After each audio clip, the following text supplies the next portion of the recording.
Bonjour à tous. Je souhaite donc la bienvenue à tous les jeunes venus des 13 régions qui sont dans la salle et ceux qui n'ont pas pu avoir accès à la salle. À tous les jeunes venus d'Afrique pour accompagner la jeunesse burkinabé, soyez les bienvenus au pays des hommes intègres. J'irai rendre un hommage vibrant à nos vaillantes forces de défense et de sécurité et nos vaillants VDP qui se battent jour et nuit pour que le Burkina Faso soit et tienne debout. Je souhaite que nous prenions une minute pour prier pour ceux qui sont sur le terrain et aussi pour le repos des âmes de ceux qui sont tombés pour notre patrie.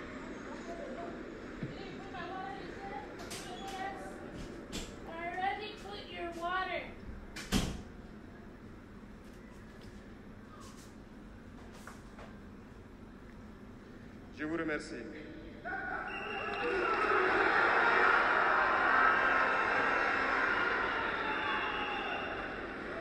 Rendons grâce à Dieu qui a permis que nous nous retrouvions ici aujourd'hui à l'occasion donc de la célébration de la Journée internationale de la jeunesse en bonne santé. Je le dis très souvent parce que l'être humain oublie souvent Dieu lorsqu'il n'a pas de problème, lorsqu'il est dans le bonheur. Mais quand viennent les soucis, c'est là qu'on se rappelle de Dieu. Rendez grâce tous les jours pour le souffle de vie et pour la santé.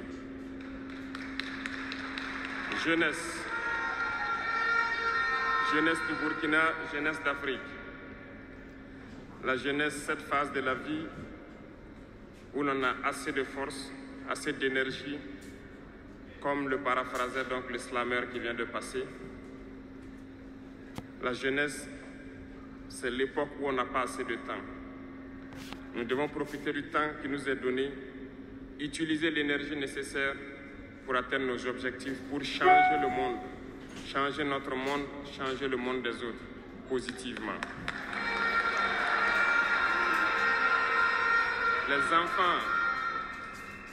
Les enfants souhaitent grandir pour être jeunes.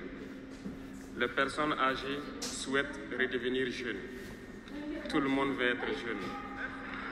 La jeunesse est une bénédiction. Alors profitez de la jeunesse pour faire œuvre utile.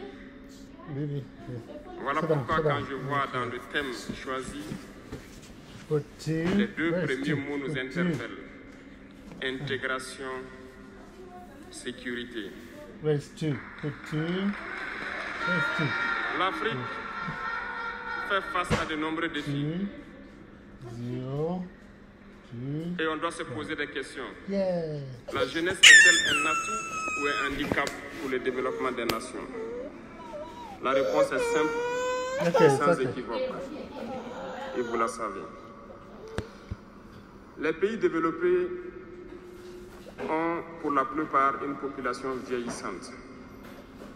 Et actuellement, beaucoup de pays ont lancé des programmes pour rajeunir leur population.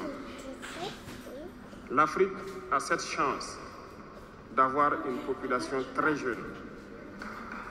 Mais pourquoi l'Afrique n'est-elle pas développée?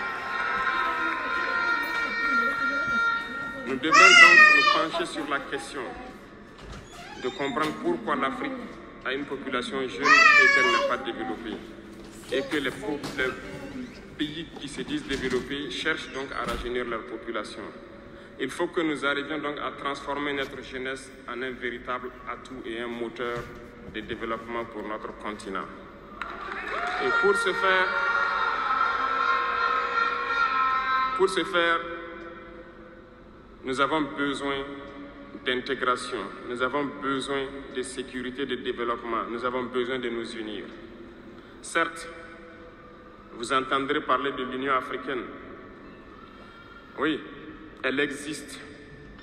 Mais quel est l'effet de l'Union africaine en réalité?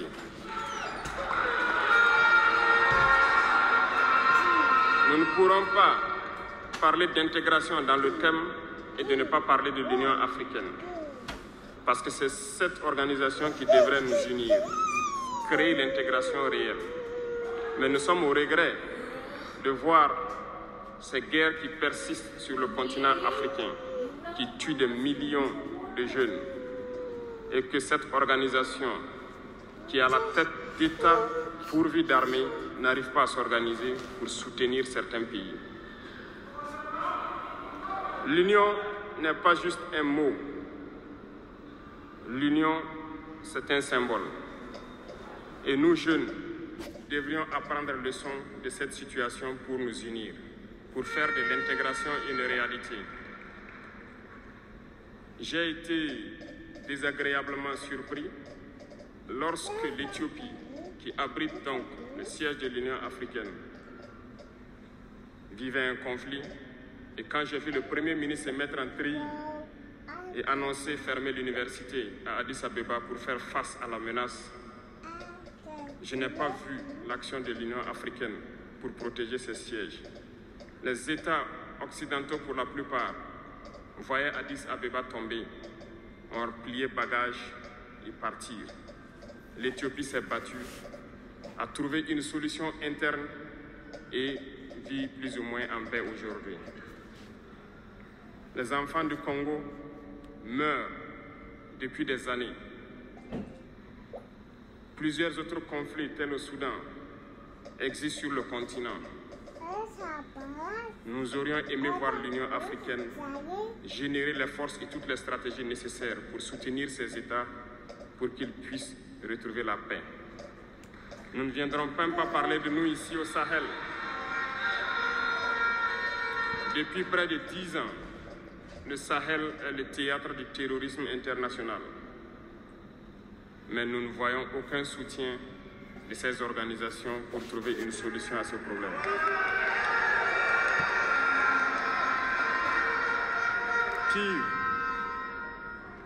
Pire, il y a quelques jours de cela, un pays étranger à l'Afrique a annoncé ouvertement avoir soutenu et participé à une attaque lâche, terroriste et barbare contre des forces de notre confédération à Tinzaouaten. L'Union africaine n'a pipé aucun mot pour condamner cette ingérence.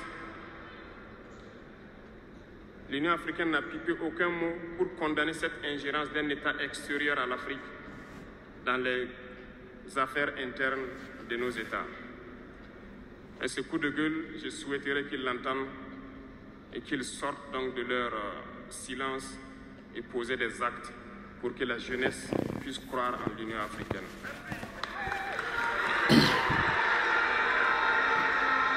Il nous faut nous unir. Il nous faut nous unir et la seule manière de s'unir, c'est de se parler, de se comprendre et de pouvoir donc asseoir les bases de cette unité-là. Et jeunes, laissez-moi vous dire que pour s'unir, il y a 3 mots, 3 grands vices qu'il faut bannir de nos comportements et de notre vie. Je parle de la lâcheté, la traîtrise et l'incompétence.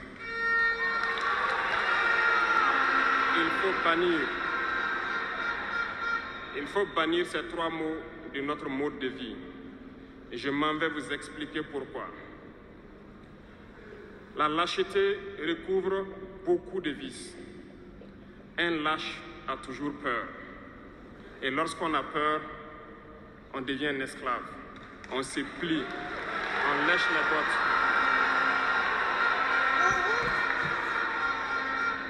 Nos ancêtres n'ont pas été lâches. Et si nous sommes lâches, nos enfants vont nous poser des questions. Imaginez qu'au Burkina, nous refusions de nous battre et nous acceptons de nous soumettre, de vivre l'esclavage. Demain, nos enfants grandiront. Ils se poseront des questions. Nos parents ont-ils été des lâches pour nous laisser dans l'esclavage? Que nous soyons vivants ou morts, nous allons le ressentir. Le lâche a peur. Et les impérialistes ont compris, ils essaient de faire peur aux leaders pour que vous soyez des lâches. Parce que quand vous êtes un lâche, tous les autres vices peuvent naître. On fait tout pour que nous ayons peur. Ils viennent dans nos palais, ils nous menacent directement ou des menaces voilées. Bien sûr, nous répondons comme il le faut. Ils essaient de nous faire comprendre. Ils prennent chaque fois des exemples. Ils nous diront, vous savez, Thomas Sankara a essayé de faire comme ça, mais il est où? Il est mort. Le président haïtien, il a essayé de faire comme ça, il est où? Il est mort.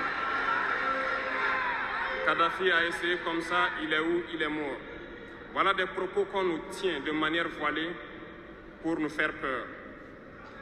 Et puis, nous voyons aussi souvent certains jeunes essayer d'emboîter le pas d'une autre manière. On peut les entendre dire « telle personne a régné ainsi, il est à la CPI. Telle personne a régné ainsi, il est en prison. » Tout ça pour essayer de nous faire peur, pour qu'on devienne des lâches. Mais je pense qu'ils n'ont pas compris quelque chose. Quand nous disons la patrie ou la mort, nous vaincrons. Ce n'est pas qu'une phrase. Ce n'est pas qu'une phrase, ça a tout son sens. Nous n'avons pas peur et nous n'aurons jamais peur. Nous continuerons notre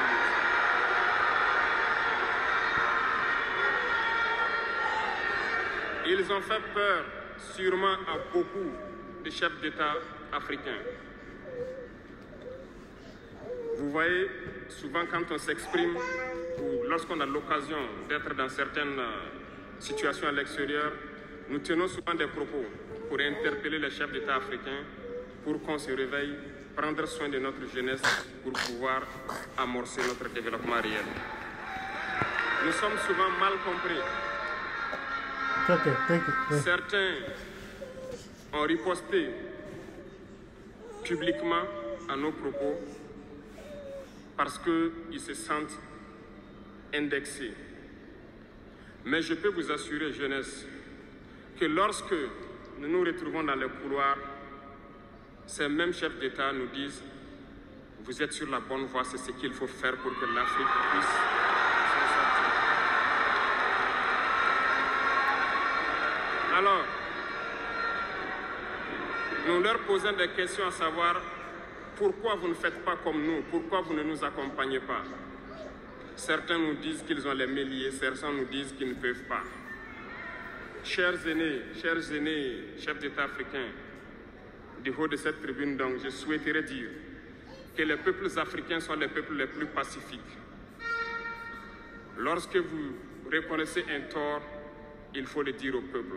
Que nous n'ayons pas peur demain de sortir et dire au peuple, nous nous excusons, nous avions été compromis, nous avons des biens mal acquis, on nous a compromis par plusieurs choses et que nous demandons pardon et nous revenons sur la bonne voie.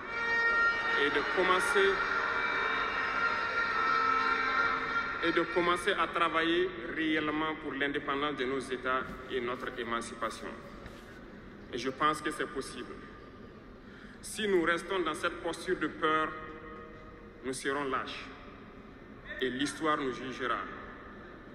Nos enfants poseront des questions, nos petits-enfants poseront des questions.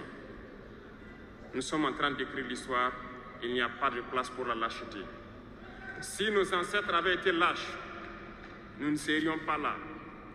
Souvenez-vous, je vous prends un exemple des peuples Bamileke et Bassa, je vais parler des Camerounais. L'Union des populations du Cameroun, qui depuis les années 50 a commencé une lutte implacable contre les colons. Mais ils ont été massacrés. Les armées coloniales françaises en son temps ont déversé des bataillons d'infanterie, des chars, des hélicoptères, ont anéanti des villages entiers. Les tortures les plus inhumaines ont eu lieu en cette période. Vous pourrez faire des recherches sur ce qu'ils appelaient la balançoire ou le bac à ciment. Des centaines de milliers de populations ont été décimées ici en Afrique parce qu'ils ont osé demander aux colons de quitter leur terre. Ça a abouti à une guerre civile qui a duré plusieurs années. C'est pour dire que des gens ont osé, ont affronté à main nue les impérialistes pour que nous soyons là. Il n'y a pas de raison que nous ne puissions pas affronter les impérialistes pour que nos générations à venir puissent vivre. Il y a beaucoup d'exemples à travers l'Afrique.